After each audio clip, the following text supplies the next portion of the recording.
दोस्तों नमस्कार। आज हम आपको एक ऐसे अद्भुत यात्रा पर ले चलेंगे जो न केवल आस्था और विश्वास का प्रतीक है, बल्कि भारतीय संस्कृति और परंपराओं का भी एक महत्वपूर्ण हिस्सा है। आज हम बात करेंगे आस्था के महासागर प्रयागराज के बारे में। यह वही स्थान है जहां गंगा, यमुना और अदृश्य सरस्वती नदियों का संगम होता है। इस संगम की पावन धरती पर हर 12 साल में महाकुंभ का आयोजन होता है। जी हां, संगम की पावन धरती।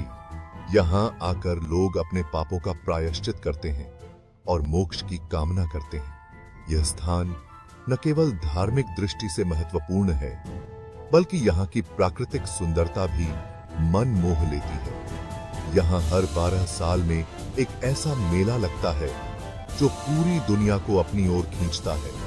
महाकुंभ मेला, जो आस्था और विश्वास का सबसे बड़ा पर्व है। यहाँ लाखों करोड़ों श्रद्धालु आते हैं। यह कहते हैं महाकुंभ आस्था का वो महासागर जहां करोड़ों लोग आते हैं, डुबकी लगाते हैं, अपने पाप धोते हैं और मोक्ष की कामना करते हैं। यहाँ की भीड़, यहाँ का उत्साह, यहाँ की ऊर्जा, सब कुछ अद्वितीय है। यह सिर्फ एक मेला नहीं है दोस्तों, यह तो हमारी भारतीय संस्कृति का एक बहुत बड़ा उत्सव है। यहाँ परंपरागत नृत्य, संगीत और विभिन्न सांस्कृतिक कार्यक्रम होते हैं जो हमारी धरोहर को जीवित रखते हैं। ये आध्यात्मिकता, त्याग और एकता दिखाता है। यहाँ लोग एक दूसरे की मदद करते हैं, भोजन बांटते हैं और एक साथ प्रार्थना करते हैं। यह मेला हमें सिखाता है कि हम सब एक हैं और हमें एक दूसरे की मदद करनी चाहिए। तो आइए आज हम इसी महापर्व प्रयागराज महाकुंभ के बारे में जानेंगे। इस महाकुंभ के विभिन्न पहलुओं को समझेंगे और जानेंगे कि कैसे यह मेला हमारी संस्कृति और परंपराओं का प्रतीक है। इस यात्रा में हमारे साथ बने रहिए और इस अद्भुत अनुभव का आनंद लीजिए। सेक्शन 2, इतिहास के पन्नों से प्रयागराज महाकुंभ। दोस्तों, महाकुंभ का इतिहास उतना ही पुराना है जितनी हमारी सभ्यता। यह पर्व भारतीय संस्कृति और धार्मिकता का प्रतीक है, जो सदियों से हमारे समाज का अभिन्न हिस्सा रहा है। आपने अमृत मंथन की कहानी तो सुनी ही होगी। वही कहानी है जिसमें देवता और असुर अमृत प्राप्त करने के लिए समुद्र मंथन कर रहे थे। देवता और असुर जब अमृत के लिए समुद्र मंथन कर रहे थे, तब जो अमृत की बूंदें गिरी थीं, वो प्रयाग, हरिद्वार, उज्जैन और नासिक में गिरी थीं। यह बूंदें इन 4 पवित्र स्थलों को विशेष महत्व प्रदान करती हैं और तभी से इन 4 जगहों पर बारी बारी से कुंभ मेले का आयोजन होता है। हर 12 साल में एक बार इन स्थलों पर कुंभ मेला आयोजित किया जाता है, जो लाखों श्रद्धालुओं को आकर्षित करता है। प्रयागराज वाला महाकुंभ सबसे बड़ा और सबसे महत्वपूर्ण माना जाता है। यह मेला न केवल धार्मिक दृष्टिकोण से महत्वपूर्ण है, बल्कि सांस्कृतिक और सामाजिक दृष्टिकोण से भी इसका विशेष महत्व है। यहाँ पर लाखों लोग एकत्रित होते हैं, जो विभिन्न संस्कृतियों और परंपराओं का संगम होता है। महाकुंभ के दौरान विभिन्न धार्मिक अनुष्ठान, प्रवचन और सांस्कृतिक कार्यक्रम आयोजित किए जाते हैं, जो इस पर्व को और भी विशेष बनाते हैं। प्रयागराज का महाकुंभ वास्तव में भारतीय संस्कृति और धार्मिकता का एक जीवंत उदाहरण है। सेक्शन 3, समय चक्र और कुंभ का आगमन। कुंभ मेला, जो दुनिया का सबसे बड़ा धार्मिक आयोजन है, हर 12 साल में एक बार आयोजित होता है। महाकुंभ कब होगा, यह तय होता है ग्रहों की चाल से। ज्योतिषियों के अनुसार ग्रहों की स्थिति और उनकी चाल इस आयोजन के समय को निर्धारित करती है। जब बृहस्पति कुंभ राशि में और सूर्य मेष राशि में आते हैं, तब प्रयागराज में महाकुंभ लगता है। यह खगोलीय संयोग अत्यंत महत्वपूर्ण माना जाता है। यह संयोग हर 12 साल में एक बार बनता है।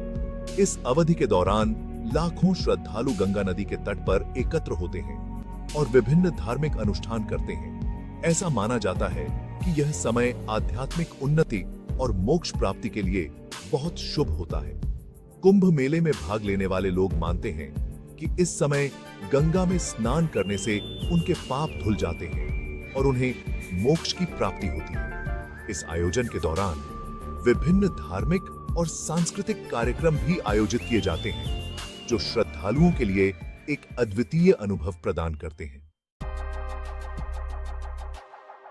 सेक्शन 4 महाकुंभ, प्रमुख आयोजन और तिथियां। महाकुंभ लगभग 1 महीने तक चलता है। इस दौरान कई पवित्र स्नान होते हैं। इनमें सबसे ज्यादा महत्वपूर्ण है मकर संक्रांति, पौष पूर्णिमा, माघी पूर्णिमा और महाशिवरात्रि। लाखों लोग इन पावन दिनों पर संगम में डुबकी लगाकर अपने जीवन को धन्य करते हैं। सेक्शन 5 आस्था के रंग, शाही स्नान और अखाड़े। महाकुंभ का सबसे खास आकर्षण होता है शाही स्नान। इस दिन अलग अलग अखाड़ों के साधु संत, हाथी, घोड़े, पालकी सब मिलकर शोभा यात्रा निकालते हैं और संगम में शाही अंदाज में स्नान करते हैं। यह नजारा आस्था और भक्ति से भरा होता है। सेक्शन 6 संस्कृति का संगम, मेला और उसके आकर्षण। दोस्तों, महाकुंभ सिर्फ एक धार्मिक आयोजन नहीं है, यह हमारी संस्कृति का मेला है। यहाँ धार्मिक प्रवचन, भजन कीर्तन, संगीत, नाच गाना और कई तरह की कलाओं का प्रदर्शन होता है। देश विदेश से कलाकार आते हैं अपनी कला दिखाने। मेले में खाने पीने की दुकानें, हस्तशिल्प और भी बहुत कुछ होता है। सेक्शन 7 सामाजिक और सांस्कृतिक महत्व। महाकुंभ हमें एकता, भाईचारा और सबको साथ लेकर चलने का संदेश देता है। यहाँ जाति, धर्म, भाषा, क्षेत्र सबकी दीवारें टूट जाती हैं। सब एक साथ आते हैं, एक दूसरे से मिलते हैं। यह मेला हमारी संस्कृति को बचाए रखने और आगे बढ़ाने का जरिया है। सेक्शन 8 विश्व पटल पर महाकुंभ का पूरी दुनिया पर प्रभाव है। दुनिया भर से लोग यहां आते हैं और हमारी संस्कृति और आध्यात्मिकता को जानते हैं। आपको जानकर गर्व होगा कि यूनेस्को ने महाकुंभ को दुनिया की सबसे बड़ी सांस्कृतिक विरासत में शामिल किया है। सेक्शन 9 प्रशासनिक तैयारियां। एक महायज्ञ महाकुंभ का आयोजन करना बहुत बड़ी चुनौती होती है। करोड़ों लोगों की भीड़ को संभालना आसान काम नहीं है। प्रशासन सुरक्षा, सफाई, रहने खाने, आने जाने, हर चीज का ध्यान रखता है। यह एक बहुत बड़ा काम है जिसके लिए सबको मिलकर काम करना पड़ता है।